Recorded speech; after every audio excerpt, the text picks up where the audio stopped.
সমাজের বহু মানুষকে বলতে শুনবেন, জীবনে টাকাটা কি সব, পয়সাটা কি সব।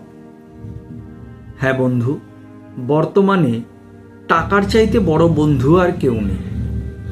আপনার খালি পকেট আর খালি পেট এই জগৎটাকে চিনিয়ে দেবে। এবং টাকা না থাকলে কি হয়, কতটা কষ্ট হয়, কতটা সমস্যায় থাকতে হয়, সেটা যার নেই সে জানে। এবং এই টাকাটাই কি সব কারা বলে জানেন? যাদের কাছে প্রচুর টাকা আছে। তাই প্রথমে প্রচুর টাকা রোজগার করুন, তারপর আপনার মুখ থেকে বেরোবে টাকাটাই কি সব। কিন্তু যখন খালি পেট আর খালি পকেট থাকবেন, তখন কিন্তু না এই কথা বেরোবে, না ভগবানের নাম শুনতে ভালো লাগবে, না মানুষের উপদেশ শুনতে ভালো লাগবে, না কোনো কিছু করতে ইচ্ছা করবে। তাই টাকা রোজগার করতে হবে, কিন্তু সৎ পথে, সৎভাবে।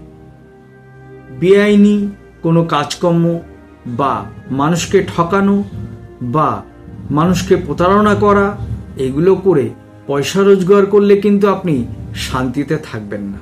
তাই সৎভাবে রোজগার করুন, পরিশ্রম করুন এবং টাকা রোজগার করুন। টাকা কিন্তু জীবনের সবচেয়ে বড় বন্ধু। তবে এটা মনে রাখবেন, প্রচুর টাকা হলেই আপনি শান্তি পাবেন না। টাকাকে সঠিকভাবে, সঠিক পদ্ধতিতে ব্যবহার করতে জানতে হবে। কারণ আপনি যখন মারা যাবেন, আপনার সঙ্গে কিন্তু এই টাকাগুলো যাবে না। তাই প্রচুর টাকা হলে মানুষকে বিপদে ফেলবেন না, মানুষকে সমস্যায় ফেলবেন না, মানুষের সঙ্গে প্রতারণা করবেন না। পারলে মানুষের উপকার করবেন, না পারলে করবেন না। কিন্তু নিজের যে পরিচিতি, সেই পরিচিতিটাকে ঠিক রাখবেন, যাতে আপনি মরার পর মানুষ আপনাকে গালাগালি না করে। তাহলে কিন্তু ওই টাকার আর কোনো মূল্য থাকবে না। কারণ আপনি যখন মরবেন, আপনার পরিবারের লোকজন কিন্তু আপনার সঙ্গে 1 টাকাও দেবে না। তাই যতক্ষণ বেঁচে আছেন, মানুষের সঙ্গে ভালো ব্যবহার করুন, মানুষের সঙ্গে ভালোভাবে মিশুন এবং সৎভাবে জীবনযাপন করুন।